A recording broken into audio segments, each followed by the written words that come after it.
Olá, meu nome é Bárbara Noleto, eu sou repórter do jornal Opção e hoje eu estou com o professor Denis Garcia Xavier, que é o professor de filosofia. Eu queria primeiro que você se apresentasse um pouquinho, principalmente no quesito acadêmico. Eu sei que você tem algumas pós-graduações, pós-doutorado. Se você pudesse apresentar, por favor. Obrigado pelo convite, Bárbara. Eu tenho doutorado em História da Filosofia pela Universidade Italiana de Macerata, fiz um percurso de pós-doutoramento também em algumas universidades na América do Sul, na Europa. Enfim, eu mexo com essas coisas de filosofia já tem uns 25 anos. Mas a nota biográfica mais importante é que eu sou pai de pet. Então eu tenho 3 cães, 2 gatos, é isso que realmente importa. Mas as coisas da filosofia eu já lido com elas já há um bom tempo. E como você vê o cenário da filosofia hoje? Porque eu vejo, pelo menos para a maioria das pessoas, parece algo muito distante, quase como se ainda estivesse na antiguidade grega, né? Como se não estivesse no nosso dia a dia. Eu culpo essa percepção um tanto equivocada especialmente a alguns acadêmicos da filosofia. São pessoas que talvez façam da filosofia um exercício muito fechado, que não pretende um diálogo com um homem comum, com a pessoa do dia a dia, com um não especialista. Eu, como um estudioso e um acadêmico, tento fazer um trabalho em sentido inverso, de trazer a filosofia de volta para o seu espaço de pertencimento, que é a praça pública. Na verdade, quando a filosofia nasce na Grécia, ela nasce na praça pública, ela nasce, os gregos chamam ágora. Então é na ágora, naquele espaço público de conversa, de debate, de trocar ideias, ali surge a filosofia. Então não é um exercício intelectual que deveria ficar apartado das pessoas. É porque a filosofia trata exatamente das coisas que dizem respeito às pessoas, todos nós. Não existe um tema de filosofia que diga respeito só a uma pessoa e não a outra. Então quando, por exemplo, na filosofia a gente investiga o que é a felicidade, puxa, todos nós estamos buscando a felicidade. Mas se eu não sei o que é, eu não sei nem o que eu estou buscando. Eu acordo todo dia, trabalho, convivo, faço o que eu tenho que fazer porque eu quero ser feliz. Mas o que é exatamente ser feliz para você? Tem pessoa que passa uma vida inteira e não parou 2 minutos para pensar a respeito. Ou, sei lá, estou vivo, estou morto, o que vem depois da morte? O que é justiça? Todas essas questões, Deus existe? Se existe, poderia existir de que maneira? Se não existe, quais são os efeitos da ética a partir daí? Então a filosofia ela está tratando de coisas que são cotidianas. É uma pena que talvez por causa do tecnicismo, dessa linguagem muito fechada de parte da academia, as pessoas se sintam meio pouco encorajadas a mexer com as coisas da filosofia. Mas não precisa ser assim. A filosofia pode ser coisa do nosso dia a dia. Eu diria até que ela deve ser coisa do nosso dia a dia. Ai, que incrível.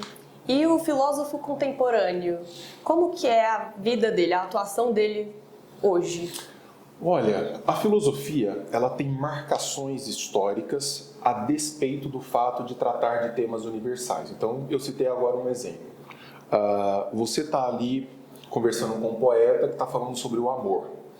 E o filósofo é aquele cara chato que vai chegar assim no meio do poema e vai dizer assim, mas, ô Bárbara, você está falando sobre o amor, mas me defina o amor. Me diga o que ele é. Não, porque ele é maravilhoso, que ele é lindo, que a gente fica... Não. Eu não quero saber coisas que são derivadas dele. Eu quero saber o que ele é. A pergunta pela definição. Isso é uma exigência que demanda uma investigação muito mais profunda.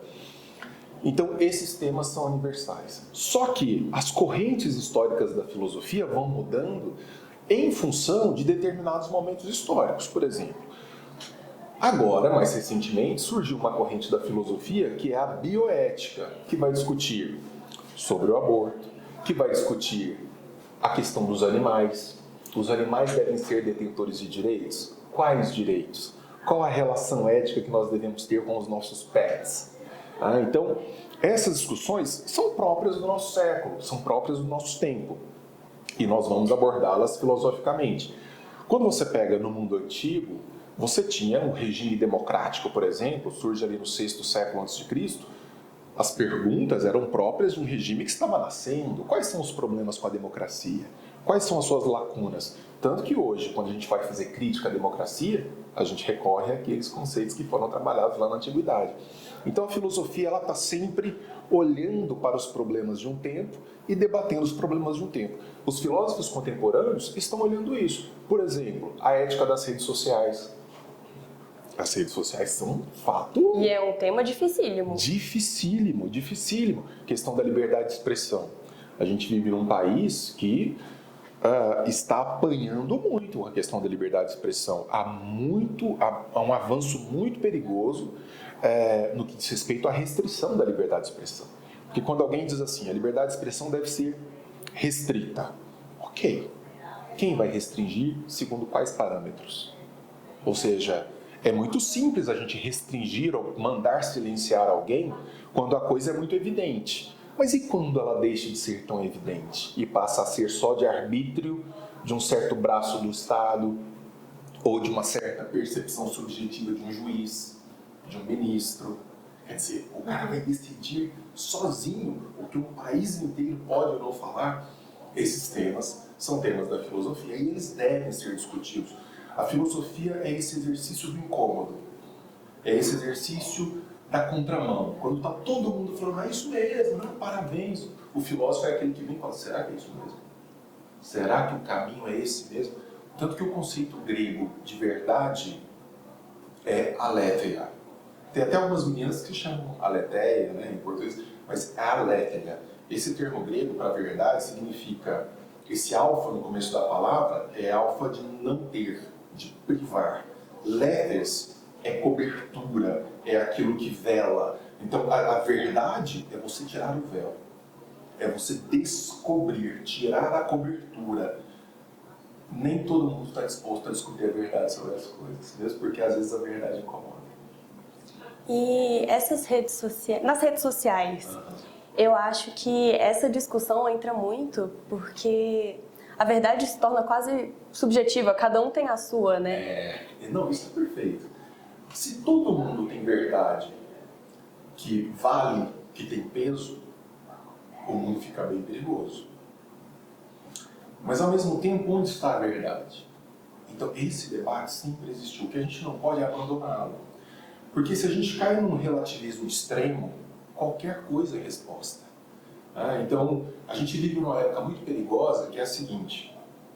Imagine você, para usar uma metáfora para quem nos ouve entender sem aresta, eu entro numa academia de jiu-jitsu e olho para quem tem um treino de 20, 30 anos daquela arte marcial e digo assim, o modo como eu luto é equivalente ao seu que está há 20, 30 anos mexendo com isso. E se você disser o contrário, você é um opressor, você é um maldito, você é um... A realidade fala por si, o cara teve um treino, o cara desenvolveu aptidões naquela arte. Nas coisas do intelecto não é diferente. Eu, Denis, que sou um professor de filosofia, não consigo debater à altura com um cara que ficou 20, 30 anos estudando física, astronomia, eu sou apenas um interessado.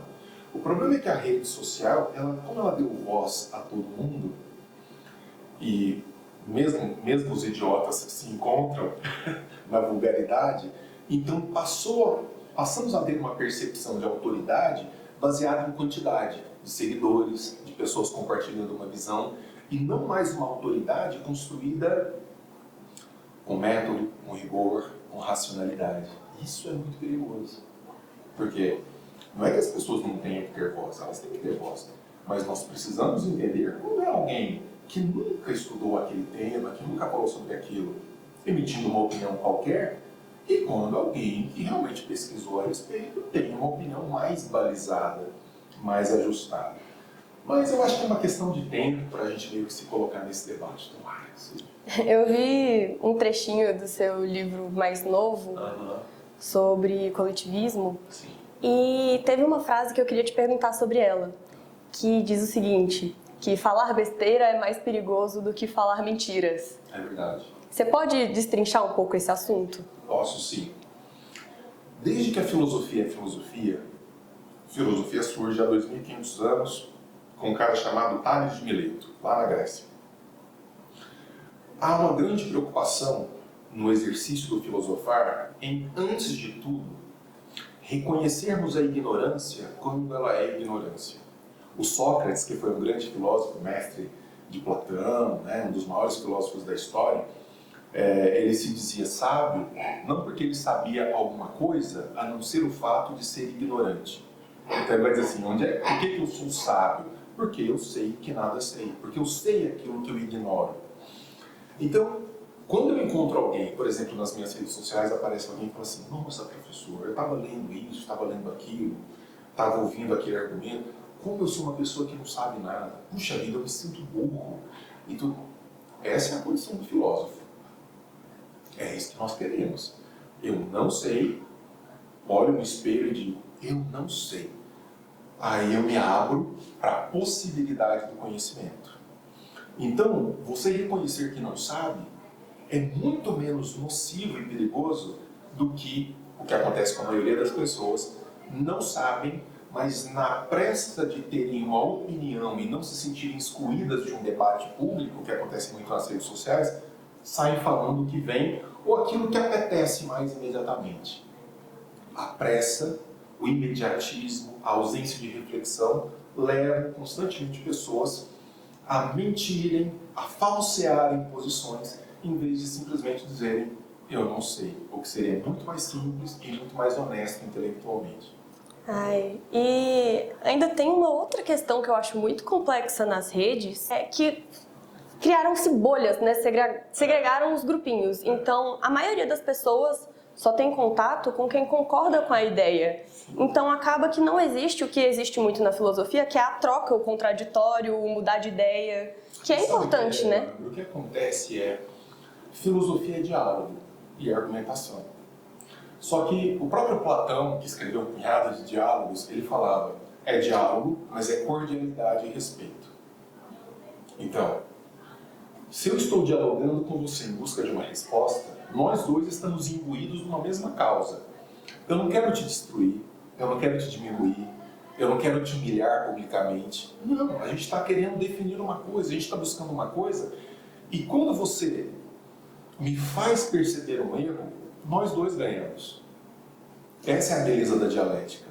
É um jogo no qual nós dois estamos querendo manter o jogo funcionando. E não que a bola caia no seu campo para um ou outro fazer ponto. Não é essa a questão. Num país de gente, em geral, muito mal formada, como é o Brasil, quando os argumentos falham, a violência eclode. Vê como tem violência na rede social. Então, você vai em algumas redes sociais e você fala assim, bom dia, olá sol. O cara já fala, sol, seu opressor, porque aqui tá chovendo, você é um idiota. Eu falo, cara, eu só dei bom dia. Eu falei, credo. Então, já vem uma agressividade muito forte, tudo é ataque, tudo é oposição, porque tem que matar, tem que destruir.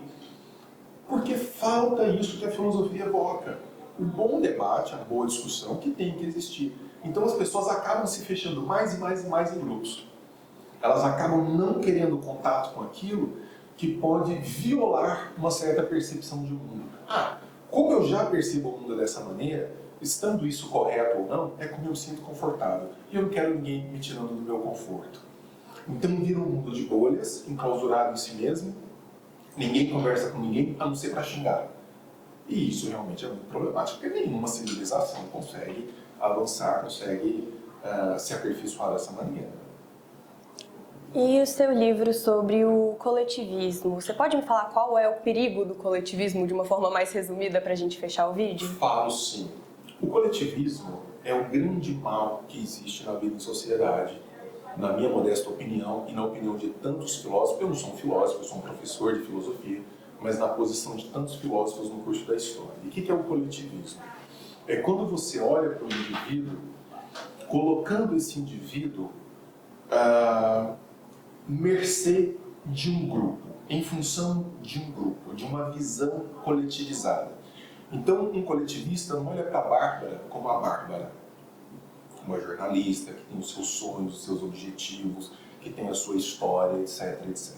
Um coletivista ele vai olhar para você como uma coisa, na filosofia a gente chama isso de reificar, de coisificar a pessoa. Uma coisa que deve estar a favor de um discurso, de um grupo, de uma classe, do Estado, do governo, seja lá do que for. Mas o coletivismo ele tenta esvaziar o indivíduo de importância em prol de uma visão de importância de um todo, de um grupo. Então só se fala assim, o coletivista ele nunca fala a Bárbara, o Denis, o João, o Sebastião, a Maria, ele fala sempre as mulheres, os homens, os pretos, os brancos, os homossexuais, os quilombolas. Está todo mundo incluído em algum grupo que, na visão do coletivista, tem uma demanda ou várias demandas. O problema é, grupos não demandam, pessoas demandam, indivíduos demandam. Eu não consigo reduzir a Bárbara ao grupo das mulheres, porque você é um indivíduo com características próprias, com uma visão de mundo.